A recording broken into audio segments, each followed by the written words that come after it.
Friends, welcome back to my channel. आज मैं आपको ट्रेंडिंग शॉर्ट कुर्ती बनाना बताऊंगी बहुत ही आसान तरीके से।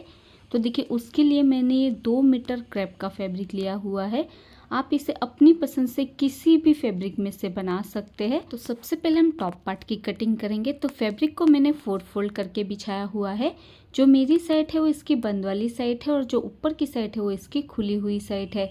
और देखिए, इसकी जो लंबाई मैंने रखी है वो 32 इंच की रखी है। 30 इंच तक की लंबाई हमारी बनकर रेडी होगी। आप अपनी पसंद से लंबाई कम या ज़्यादा भी कर सकते हैं। अभी देखिए, ऊपर से शोल्डर के लिए हमें 6.5 इंच पर निशान लगाना है, क्योंकि देखिए इसमें हम आगे और पीछे दोनों साइड का गला डीप नेक ही बनाने वाले हैं, इसलिए शोल्डर हमें 6 से 6.5 इंच ही लेना है। अभी देखिए, आर्म होल की लंबाई के लिए हमें 7 इंच पर निशान लगाना है, क्योंकि देखिए आधा इंच तो हमारा शोल्डर स्लोप में कट जाएगा, इसलिए हमें आर्म होल 7 इंच का लेना है। शोल्डर हमने 6.5 इंच का लिया है, तो आर्म होल हमें 7 इंच का लेना है और इस तरीके से लाइन ड्रॉ कर देनी है। अभी देखिए, यहाँ से हमें चेस्ट का मेजरमेंट लेना है। तो आपकी चेस्ट का जो भी मेजरमेंट हो उसका चौथा भाग करना है और उसमें हमें 3 इंच एक्स्ट्रा लेना है सिलाई मार्जिन के लिए। नॉर्मली हम 2 इंच एक्स्ट्रा लेते हैं, लेकिन इसमें हमें 3 इंच एक्स्ट्रा लेना है। वो क्यों लेना है वो मैं आपको आगे बताऊंगी। तो चेस्ट का 4th पार्ट करके 3 इंच एक्स्ट्रा लेना है। तो मैंने 12 इंच पर निशान लगाया है। अभी बैक आर्म होल के लिए हमें 1.5 इंच पर निशान लगाना है और फ्रंट आर्म होल के लिए 1 इंच पर निशान लगाना है और दोनों निशानों पर राउंड शेप ड्रॉ कर देना है। अभी ऊपर से एक निशान हमें 14 इंच पर लगाना है, जहाँ से हम कमर का मेजरमेंट लेते हैं, और एक निशान हमें 20 इंच पर लगाना है, जहाँ से हम हिप का मेजरमेंट लेते हैं। एक निशान 14 इंच पर लगाना है और एक निशान हमें 20 इंच पर लगाना है। अभी जहाँ पर हमने 14 इंच पर निशान लगाया है वहाँ से हमें कमर की चौड़ाई का चौथा भाग करना है और उसमें भी हमें 3 इंच एक्स्ट्रा लेना है सिलाई मार्जिन के लिए। तो यहाँ पर भी हमें 3 इंच ही एक्स्ट्रा लेना है। तो मैंने 11 इंच पर निशान लगाया है। वेस्ट का 4th पार्ट करके 3 इंच एक्स्ट्रा लेना है। अभी जहाँ पर हमने हिप के लिए निशान लगाया है वहाँ पर भी हमें हिप का 4th पार्ट करना है और यहाँ पर भी हमें 3 इंच ही एक्स्ट्रा लेना है सिलाई मार्जिन के लिए। तो आपकी हिप का जो भी मेजरमेंट हो उसका चौथा भाग करके आपको 3 इंच एक्स्ट्रा लेना है। तो मैंने यहाँ पर 12.5 इंच पर निशान लगाया है। अभी दोनों निशानों को मिलाते हुए साइड से हमें इस तरीके से लाइन ड्रॉ कर देनी है। अभी देखिए, जितना निशान हमने हिप के लिए लगाया था उतना ही निशान हमें नीचे की साइड भी लगाना है, यानी कि हिप का 4th पार्ट करके 3 इंच एक्स्ट्रा लेना है। यानी कि नीचे की साइड पर भी हमें 12.5 इंच पर ही निशान लगाना है। हिप का 4th पार्ट करके 3 इंच एक्स्ट्रा लेना है और दोनों निशानों को मिलाते हुए इस तरीके से स्ट्रेट लाइन ड्रॉ कर देनी है।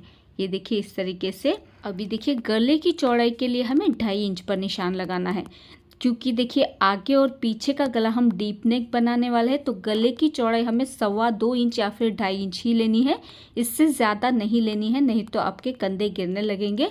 अभी देखिए, आगे की गले की लंबाई के लिए हमें 6 इंच पर निशान लगाना है। पीछे का गला हम ज़्यादा डीप बनाने वाले हैं, तो पीछे का गला हम अभी इसमें ड्रॉ नहीं करेंगे, सिर्फ आगे का गला ही ड्रॉ करना है। तो मैंने 6 इंच पर निशान लगाया है और इस तरीके से राउंड शेप ड्रॉ कर देना है आगे के गले के लिए। अभी जहाँ पर हमारी आर्म होल वाली लाइन है वहाँ पर हमें आधा इंच पर निशान लगाना है शोल्डर स्लोप के लिए और इस तरीके से तिरछी लाइन ड्रॉ कर देनी है। ये देखिए इस तरीके से। अभी हमें इसकी कटिंग कर देनी है। तो बैक आर्म होल से हमें इसकी कटिंग कर देनी है। तो जैसे हमने ड्रॉ किया है बिल्कुल वैसे ही हमें इसकी कटिंग कर देनी है। देखिए इस तरीके से हम कटिंग कर देंगे। तो देखिए, जहाँ पर कमर वाली साइड है और जो हिप वाली साइड है वहाँ पर छोटा सा कट भी लगा देना है। तो देखिए इस तरीके से मैंने कटिंग कर दी है।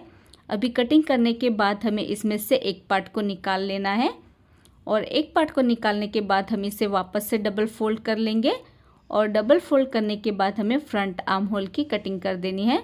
तो देखिए मैंने फ्रंट आर्म होल की कटिंग कर दी है। अभी देखिए, क्योंकि हम सिर्फ बैक साइड पर ही इसमें डोरी लगाने वाले हैं तो हमें 1 इंच एक्स्ट्रा जो हमने लिया था फ्रंट वाले साइड में उसे कट कर देना है नीचे से ऊपर तक और कमर और हिप की साइड पर छोटा सा कट लगा देना है। जो 1 इंच एक्स्ट्रा रखा था उसे कट कर देना है। अभी ये मैंने बैक वाला पार्ट लिया है तो इसमें हम बैक नेक ड्रॉ करेंगे। तो देखिए, बैक नेक की जो लंबाई मैं रखने वाली हूँ वो 9 इंच की रखने वाली हूँ। आप अपनी पसंद से बैक नेक की लंबाई 8 इंच, 7 इंच या फिर 10 इंच भी रख सकते हैं। मैंने 9 इंच की लंबाई रखी है। तो देखिए इस तरीके से हमें ड्रॉ कर देना है और नीचे से हमें 3 इंच रखना है, क्योंकि थोड़ा सा नीचे से हम चौड़ा रखेंगे गला, इसलिए नीचे से हमें 3 इंच पर निशान लगा देना है। और पीछे का गला मैं स्क्वायर शेप में ड्रॉ करने वाली हूँ, तो आगे और पीछे का गला आप सेम भी कट कर सकते हैं। मैंने आगे का गला राउंड ही रखा है और इस तरीके से कटिंग कर देनी है बैक नेक की। अभी हम स्लीव की कटिंग करेंगे। तो देखिए इसमें मैं सिंपल लॉन्ग स्लीव बनाने वाली हूँ। आप चाहे तो इसमें लॉन्ग अम्ब्रेला स्लीव भी बना सकते हैं। अगर आपको लॉन्ग अम्ब्रेला स्लीव बनानी है तो उसका वीडियो भी मैंने अपलोड किया हुआ है, जिसे कि आप लोगों ने बहुत ही ज़्यादा पसंद किया था, तो आप उसे देखकर लॉन्ग अम्ब्रेला स्लीव भी बना सकते हैं। मैं सिंपल लॉन्ग स्लीव ही इसमें बना रही हूँ। फैब्रिक को मैंने 4 फोल्ड करके बिछाया हुआ है और देखिए स्लीव की जो लंबाई मैंने रखी है वो 23 इंच की रखी है। 21.5 इंच की स्लीव हमारी बनकर रेडी होगी और स्लीव की जो चौड़ाई मैंने रखी है वो 9 इंच की रखी है। अभी खुली हुई साइड से हमें 3 इंच पर निशान लगाना है कैप स्लीव की लंबाई के लिए, और बंद वाली साइड से भी हमें 3 इंच पर ही निशान लगाना है और 3 इंच पर निशान लगाते हुए इस तरीके से सीधी लाइन ड्रॉ कर देनी है। अभी खुली हुई साइड से हमें 2 इंच पर निशान लगाना है सिलाई मार्जिन के लिए और इसमें हमें स्लीव का शेप ड्रॉ कर देना है। देखिए इस तरीके से। अभी नीचे से जो मेरी स्लीव की चौड़ाई है वो 4.5 इंच की है। मैं थोड़ी सी खुली ही रखने वाली हूँ, आप चाहे तो टाइट भी रख सकते हैं। और 2 इंच हमें एक्स्ट्रा लेना है सिलाई मार्जिन के लिए, तो मैंने 6.5 इंच पर निशान लगाया है। अभी साइड से भी हम इस तरीके से लाइन ड्रॉ कर देंगे।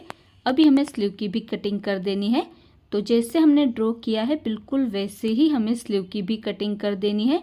आप चाहे तो 3/4 स्लीव भी इसमें बना सकते हैं। तो देखिए इस तरीके से मैंने कटिंग कर दी है और ये हमारी 2 स्लीव है। चलिए बढ़ते हैं अब स्टिचिंग की तरफ। तो सबसे पहले हम इसका नेक रेडी करेंगे। तो फ्रंट नेक के लिए मैंने ये तिरछी पट्टी कट की है। इसे सीधी साइड से ही गले के ऊपर रखना है और इसके ऊपर हमें सिलाई लगा देनी है और पट्टी को डबल फोल्ड करते हुए उल्टी साइड पर पलट देना है। और देखिए बैक वाला जो नेक है उसके लिए मैंने स्क्वायर शेप में अलग से पट्टी कट की है। इसे गले के ऊपर रखना है और स्क्वायर शेप में हमें सिलाई लगा देनी है। आप चाहे तो गला बुकरम के ऊपर भी बना सकते हैं। तो इसी शेप में हमें इसके ऊपर सिलाई लगानी है। उसके बाद पट्टी की जो तीनों साइड की बॉर्डर है उसे हम इस तरीके से आधा इंच तक फोल्ड कर लेंगे और फोल्ड करने के बाद पट्टी को हमें उल्टी साइड पर पलट देना है। तो देखिए इस तरीके से मैंने फ्रंट नेक पर भी पट्टी अटैच कर ली है और बैक नेक के ऊपर भी मैंने पट्टी को अटैच कर लिया है। उल्टी साइड से बाद में हम इसमें हैंड स्टिच कर देंगे जो पट्टी हमने अटैच की है उसके ऊपर। अभी सबसे पहले हम बैक वाले पार्ट में जो डोरी हमें लगानी है उसके लिए निशान लगा लेते हैं। तो देखिए शोल्डर पर हमें ऊपर से लेकर 10 इंच पर एक निशान लगाना है। जैसे आप वीडियो में देख सकते हैं बिल्कुल उसी तरीके से आपको सारे ही निशान लगाने हैं।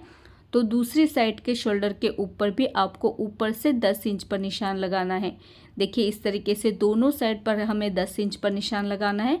उसके बाद हम टॉप को इस तरीके से फोल्ड कर लेंगे और देखिए जो बंद वाली साइड है वहाँ पर हमें 3.5 इंच का गैप रखना है। तो देखिए ये गैप आप चाहे तो 3 इंच का भी रख सकते हैं या फिर 3.5 इंच का भी रख सकते हैं। इससे ज़्यादा आपको नहीं रखना है। मैंने 3.5 इंच का गैप रखा है। उसके बाद देखिए जो ऊपर हमने निशान लगाया है उसके नीचे हमें 9 इंच पर निशान लगाना है। देखिए जो हमारी लाइन रहेगी वो 9 इंच की रहेगी। उसके बाद हमें वहीं तक 3.5 इंच पर निशान लगाते हुए इस तरीके से स्ट्रेट लाइन ड्रॉ कर देनी है, जैसे आप वीडियो में देख सकते हैं बिल्कुल उसी तरीके से। उसके बाद ऐसा ही निशान हमें दूसरी साइड पर भी लगा देना है। ऊपर से 10 इंच का गैप रखा है और 9 इंच की लाइन रखेंगे और 3.5 इंच का गैप रखते हुए इस तरीके से हमें स्ट्रेट लाइन ड्रॉ कर देनी है। अभी देखिए जो दोनों ही लाइन हमें पीछे वाली साइड पर लगाई है वहाँ पर हम लूप लगाने वाले हैं। तो 2-2 इंच के इस तरीके से पतली सी डोरी बनाते हुए मैंने ये लूप रेडी किए हुए हैं। ऐसे आपको 10 लूप रेडी करने हैं। अभी देखिए ये लूप हमें सीधी साइड से लगाने हैं। तो जो 2 लाइन हमने पीछे वाली साइड पर ड्रॉ की थी बिल्कुल वैसी ही लाइन हमें आगे वाली साइड पर भी ड्रॉ करनी है। दोनों साइड पर ऊपर से 10 इंच का गैप रखना है और 9 इंच की लाइन हमें रखनी है और दोनों लाइन पर हमें 3.5 इंच का गैप रखना है बीच वाली साइड में। और देखिए इस तरीके से सीधी साइड पर भी दोनों लाइन हमें ड्रॉ कर देनी है अभी देखिए ये जो लाइन हमने ड्रॉ की है उसके ऊपर हमें 5 लूप्स लगाने हैं, तो उस हिसाब से आपको निशान लगाना है, एक ऊपर वाली साइड पर और एक सबसे नीचे वाली साइड पर। उसके बाद बीच में 3 लूप्स के लिए हमें निशान लगाने हैं थोड़ी थोड़ी दूरी पर। तो दोनों लाइन पर हमें इस तरीके से लूप के लिए निशान लगाने हैं, बिल्कुल एक जैसे ही निशान लगाने हैं। तो ये निशान आप 4 भी लगा सकते हैं या फिर 6 भी लगा सकते हैं। उसके बाद देखिए ये जो लूप हमने बनाया है उसे हमने जो निशान लगाया है उसके ऊपर इस तरीके से फोल्ड करते रखना है। जो बंद वाला हिस्सा है वो अंदर वाली साइड पर रहेगा, इस बात का आपको ध्यान रखना है। और इसी तरीके से दूसरी साइड पर भी जो निशान हमने लगाया है उसके ऊपर हमें लूप को इस तरीके से फोल्ड करते रखना है। तो देखिए मैं आपको नज़दीक से दिखा रही हूँ, बिल्कुल इसी तरीके से लूप को आपको जो निशान हमने लगाया है उसके ऊपर रखना है। और ध्यान रहे जो लाइन हमने ड्रॉ की है बिल्कुल उसी के ऊपर ही हमें इस लूप को अटैच करना है, इसके ऊपर सिलाई लगाकर। तो देखिए इस तरीके से दोनों ही साइड पर मैंने सिलाई लगाकर लूप्स को अटैच कर लिया है। अभी जो थोड़ा थोड़ा हिस्सा एक्स्ट्रा है उसे हम कट कर लेंगे। ध्यान रहे हमारी कुर्ती नहीं कटनी चाहिए, बहुत ही ध्यान से आपको कट करना है। तो देखिए इस तरीके से मैंने एक्स्ट्रा जो फैब्रिक था उसे कट कर लिया है। अभी टॉप पार्ट को उल्टा कर लेंगे और देखिए ये जो लाइन आपको दिख रही है उसे हमें इस तरीके से पकड़ना है और इसके ऊपर हमें सिलाई लगानी है आधा इंच का गैप रखते हुए। जो लूप हमने सीधी साइड से लगाया है वो हमारे इस सिलाई के अंदर दब जाने चाहिए। इसका जो किनारा है यानी कि लूप का जो किनारा है वो हमारी इस सिलाई के अंदर दब जाना चाहिए। इस तरीके से दोनों साइड पर हमें सिलाई लगानी है। देखिए इस तरीके से मैंने दोनों ही साइड पर सिलाई लगा दी है, आप देख सकते हैं। और आगे की साइड भी मैं आपको दिखा देती हूँ। ये देखिए एकदम फिनिशिंग से हमारे लूप बाहर आ चुके हैं, आपको नज़र आ रहा होगा। और जब हम इसमें डोरी को पास करेंगे तो ये अपने आप ही इस तरीके से सेट हो जाएंगे। ये देखिए बहुत ही फिनिशिंग से हमारे लूप लग चुके हैं, मैं आपको बहुत ही नज़दीक से दिखा रही हूँ। ये थोड़ा प्रिंटेड फैब्रिक है इसलिए आपको शायद समझ में नहीं आ रहा होगा, लेकिन मैं आपको बहुत ही नज़दीक से दिखा रही हूँ। बाद में हम इसमें डोरी को पास करेंगे। अभी देखिए एक पार्ट को सीधा रखना है और उसके ऊपर दूसरा पार्ट उल्टा रखेंगे और इसके शोल्डर जॉइंट कर लेंगे। तो देखिए इस तरीके से मैंने इसके शोल्डर जॉइंट कर लिए हैं। अभी हमें इसमें स्लीव को अटैच करना है। तो सिंपली हमें स्लीव को आर्म होल के ऊपर उल्टा रखना है और इसमें सिलाई लगाकर स्लीव को अटैच कर लेना है। उसके बाद स्लीव की जो किनारी वाली बॉर्डर है उसे हमें सिंपली डबल फोल्ड कर लेना है और इसके ऊपर हम सिलाई लगा देंगे। और इसी तरीके से दूसरी साइड का जो आर्म होल है उसके ऊपर भी हम स्लीव को अटैच कर लेंगे और स्लीव की जो बॉर्डर है उसे डबल फोल्ड करते हुए इसमें सिलाई लगा देंगे।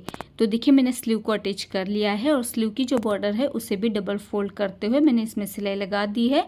और इसी तरीके से दूसरी स्लीव को भी अटैच कर लिया है और इसकी बॉर्डर को भी फोल्ड करते हुए सिलाई लगा दी है। अभी हमें टॉप पार्ट को उल्टा कर लेना है और जहाँ तक हमने हिप लाइन के लिए निशान लगाया है वहीं तक हमें 1.5 इंच का गैप रखते हुए इसकी फिटिंग कर लेनी है। उसके बाद जो नीचे की किनारी वाली बॉर्डर है उसे हमें इस तरीके से डबल फोल्ड करते हुए इसमें सिलाई लगा देनी है। ऊपर और नीचे दोनों साइड की बॉर्डर को इस तरीके से डबल फोल्ड करते हुए सिलाई लगा देंगे, जैसे हम कुर्ती में चाक फोल्ड करते हैं बिल्कुल उसी तरीके से।